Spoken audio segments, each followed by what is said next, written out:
സഖാവ S പ്രസാദിൻ്റെ രക്തസാക്ഷിത്വത്തിന് 41 വർഷം തികയുകയാണ്. കോൺഗ്രസിൻ്റെയും INTUസിൻ്റെയും ഗുണ്ടകൾ ചേർന്നാണ് സഖാവ് എസ് പ്രസാദിനെ ഒരു തിരുവോണ നാളിൽ കുത്തി കൊലപ്പെടുത്തിയത്.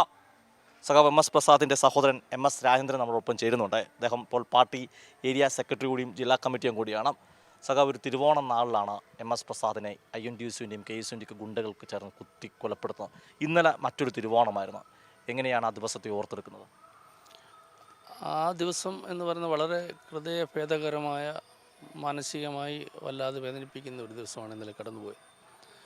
84 സെപ്റ്റംബർ മാസം 7-ാം തീയതിയാണ് ചിറ്റാർ ഡിപ്പോ മൈതാനിയിൽ വെച്ച് ഒരു പറ്റം INTUC കോൺഗ്രസ് ഗുണ്ടകൾ ചേർന്ന് എൻ്റെ സഹോദരനായ MS പ്രസാദിനെ കൊലപ്പെടുത്തുന്നു. ആ കാലഘട്ടത്തിൽ നമ്മുടെ നാട്ടിൽ DYFIയും പുരോഗമന വിദ്യാർത്ഥി പ്രസ്ഥാനവുമൊക്കെ കിഴക്കൻ മലയോര പ്രദേശത്ത് കൂടുതൽ ശക്തിപ്പെട്ടു വരുന്നൊരു കാലമായി. അത് പലപ്പോഴും കോൺഗ്രസിനെ സംബന്ധിച്ചിടത്തോളം ഇവിടുത്തെ INTUC ഗുണ്ടകളെയൊക്കെ സംബന്ധിച്ചിടത്തോളം അവർക്കതൊരു വലിയ ഭീഷണി പോലെ തോന്നുകയുണ്ടായി. അതുമാത്രമല്ല, പത്തനംതിട്ട കോളേജിൽ സഖാവ് ജോസിൻ്റെ കൊലപാതകവുമായി ബന്ധപ്പെട്ട സമയത്ത് തന്നെ, ആ സംഭവം നടക്കുന്ന സമയത്ത് തന്നെ പ്രസാദും കൂടെ ഉണ്ടായിരുന്നു. പ്രസാദിനെ മാരകമായി തലയ്ക്ക് പുറകിൽ കുത്തേറ്റിരുന്നു. അപ്പോൾ ആ കേസിലെ പ്രധാനപ്പെട്ട സാക്ഷിയും പ്രസാദായിരുന്നു. അപ്പോൾ അങ്ങനെ പ്രസാദിന് നേരെ അതിന് ശേഷം പലതവണ ആക്രമണം ഉണ്ടായി. പത്തനംതിട്ട ടൗണിലൊക്കെ വെച്ച്, ബസ് സ്റ്റാൻഡിലൊക്കെ വെച്ച് ആക്രമണം ഉണ്ടായി. ആ ആക്രമണ പരമ്പരയുടെ മറ്റൊരു പദ്ധതിയാണ് ഇവിടെ തിരുവോണ നാളിൽ അവർ തിരഞ്ഞെടുത്ത് നടത്തിയ ഈ ക്രൂരമായ കൊലപാതകം. അന്ന് ഈ തിരുവോണ നാളൊക്കെ ആയതുകൊണ്ട് ആളുകൾ തിരുവോണത്തിൻ്റെയൊക്കെ ഒരു സന്തോഷത്തിലും അതുമായി ബന്ധപ്പെട്ട ഉത്സവങ്ങളുമൊക്കെയായി നിൽക്കുന്ന ഒരു സമയത്താണ് അപ്രതീക്ഷിതമായി അവിടേക്ക് വന്ന് ബോംബെറിഞ്ഞ് ഭീഷണിപ്പെടുത്തി പടക്കം പൊട്ടിച്ച് ആളുകളെ ഓടിച്ച ശേഷമാണ് ഈ കൊലപാതകം ഉണ്ടാകുന്നത്. തലേദിവസം വരെ പാർട്ടി DC-യിലായിരുന്നു. കാലിക്കറ്റ് കോളേജ് യൂണിയൻ ചെയർമാൻ എന്നുള്ള നിലയിൽ, SFIയുടെ ജില്ലാ ഭാരവാഹിത്വത്തിലുള്ള ഉപഭാരവാഹി എന്നുള്ള നിലയിലും, പത്തനംതിട്ട പുതിയതായി രൂപീകരിച്ച ഒരു സംഘടനയൊക്കെ ആയതുകൊണ്ട് അതുമായി ബന്ധപ്പെട്ട പ്രവർത്തനങ്ങൾ DC കേന്ദ്രീകരിച്ചായിരുന്നു അന്ന് നിന്നിരുന്നത്.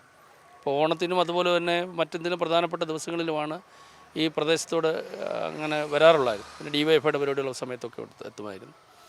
അപ്പോൾ അങ്ങനെ ഓണത്തിൻ്റെ തലേദിവസം വൈകിട്ട് വന്നു. പിറ്റേ ദിവസം രാവിലെ സുഹൃത്തുക്കളെയൊക്കെ കാണാൻ വേണ്ടി ഉച്ചയ്ക്ക് ഭക്ഷണം കഴിക്കാൻ തിരികെ എത്താം എന്ന് അമ്മയോട് പറഞ്ഞ ശേഷമാണ് അവിടെ നിന്ന് പോരുന്നത്. അതിനുശേഷം ഒരു 2-3 മണിക്ക് മുമ്പായി സംഭവം നടന്നു. അന്ന് ഈ നാടിത്രയൊന്നും പുരോഗമിച്ചിട്ടില്ല. ആശുപത്രിയിൽ എത്തിക്കാൻ ഉള്ള കാലതാമസം, വാഹനമില്ലായിരുന്നു. അങ്ങനെയൊക്കെയുള്ള ഒരു സാഹചര്യം ഉണ്ടായിരുന്നു. അതാണ് ആ മരണത്തിന് ക്രൂരമായ അനേകം അവിടെ തൊട്ടടുത്തൊരു വീട്ടിൽ ഓടിക്കേറി അവിടെ ആ വീട്ടിലെ കട്ടിലിട്ടാണ് മാരകമായി കുത്തുന്നത്. അവർ ക്രിമിനലായിരുന്നു. ഇവിടുത്തേക്ക് പല ക്രിമിനൽ കേസിലും പ്രതികളായിരുന്ന ആളുകളാണ് ഈ സംഭവത്തിന് നേതൃത്വം കൊടുത്തതും. അതുമായി ബന്ധപ്പെട്ട സംഭവങ്ങളെല്ലാം ആ ക്രിമിനലുകളുടെ നേതൃത്വത്തിലാണ് നടന്നത്. കോൺഗ്രസിൻ്റെ INTUസിയുടെയും ഗുണ്ടകളായിരുന്നു. ഇത് പറയുമ്പോൾ തിരുവോണ നാളാണ്. അമ്മ സദ്യ മകന് വേണ്ടി ഒരുക്കി വെച്ച് അമ്മയെ തേടിയെത്തിയത് പിന്നീട് മകൻ്റെ മരണവാർത്തയാണെന്നതും ഭയങ്കര ഒരു ദുഃഖകരമായ സംഭവമല്ലേ? അതെ, അങ്ങനെ ആ ദുഃഖം താങ്ങാതെ വന്നാണ് അച്ഛൻ പെട്ടെന്ന് രോഗബാധിതനായും പെട്ടെന്ന് മരണപ്പെട്ടു. അമ്മ കുറച്ച് നാളുകൾ കൂടി ആരോഗ്യത്തോടൊക്കെ നിൽക്കുന്നു. പിന്നീട് പ്രഷർ കൂടി സ്ട്രോക്ക് സംഭവിച്ചു. 10-13-14 വർഷമായി ഇപ്പം ശയ്യാലംബയായി അമ്മ ഇങ്ങനെ കഴിയുകയാണ്. ഓണനാളുകളിലൊക്കെ ഇതൊക്കെ ഇങ്ങനെ ഓർമ്മകളിൽ വരുന്നുണ്ട്. ചോദിക്കുകയും പറയുകയും അതിൻ്റെ വിഷമങ്ങളും ഒക്കെ പറയാറുണ്ട്. ഞാൻ മനസ്സിലാക്കുന്ന 8 മക്കളാണ് നിങ്ങൾ. അതിൽ സഖാവ് സഖാവ് MS രാജേന്ദ്രൻ 7ാമത്തെ അല്ലേ? സഖാവ് 7ാമത്തവും MS പ്രസാദ് 5ാമത്തെ. സഖാവിനന്ന് എനിക്ക് മനസ്സിലാക്കുന്നത് MS രാജേന്ദ്രനായിരിക്കും. സഖാവിനന്ന് 14 വയസ്സാണ്. അപ്പം ജ്യേഷ്ഠനെ നിഷ്ഠൂരമായി ഗുണ്ടകൾ കൊലപ്പെടുത്തുന്നു, കോൺഗ്രസ്സുകാർ കൊലപ്പെടുത്തുന്നു. അന്ന് 14 വയസ്സാണ്. പിന്നീടും ഈ പ്രസ്ഥാനത്തിനൊപ്പം അങ്ങ് നിൽക്കുന്നു. ഇപ്പോൾ പാർട്ടി ഏരിയ സെക്രട്ടറി, പാർട്ടി ജില്ലാ കമ്മിറ്റി അംഗമായി മാറുന്നു. അന്ന് ഏതെങ്കിലും തരത്തിൽ ഭയപ്പെടുകയായിരുന്നോ? അതോ സഹോദരൻ്റെ രക്തസാക്ഷിത്വം ഊർജ്ജം പകർന്ന് മുമ്പോട്ട് പ്രവർത്തിക്കുകയായിരുന്നോ? ഭയപ്പെടുകയായിരുന്നില്ല. ഞങ്ങളും ഞങ്ങളുടെ കുടുംബമെല്ലാം നേരത്തെ പാർട്ടി അനുഭാവികളും പാർട്ടിയുമാണ്. പിന്നീട് ഈ പ്രദേശത്താകെ ഇടതുപക്ഷ പുരോഗമന പ്രസ്ഥാനത്തിൻ്റെ, വിദ്യാർത്ഥി പ്രസ്ഥാനത്തിൻ്റെ, യുവജന പ്രസ്ഥാനത്തിൻ്റെ അഭൂതപൂർവമായ വളർച്ചയാണ് പിന്നീട് കണ്ടത്. അപ്പോൾ ഞങ്ങളെല്ലാം അതിൻ്റെ കൂടെ പ്രസ്ഥാനത്തിനോടൊപ്പം ചേരുകയാണ് ചെയ്തത്. പ്രസ്ഥാനം താങ്ങും തണലും സംരക്ഷണവുമായി എല്ലാം ഈ നിമിഷം വരെ ഞങ്ങളോടൊപ്പം ഉണ്ടായിരുന്നു. ഈ പ്രദേശത്തെ പാർട്ടിയോടും ഒപ്പം ഉപരി കമ്മിറ്റികളും നേതൃത്വങ്ങളെല്ലാം ശക്തമായി നിന്നിരുന്നു. ഞങ്ങളുടെ കുടുംബത്തോടൊപ്പോഴും എപ്പോഴും പാർട്ടി ഉണ്ട്. ഞങ്ങൾ പാർട്ടിയോടൊപ്പമാണ്. ജീവിതം പാർട്ടിക്ക് വേണ്ടിയാണ്.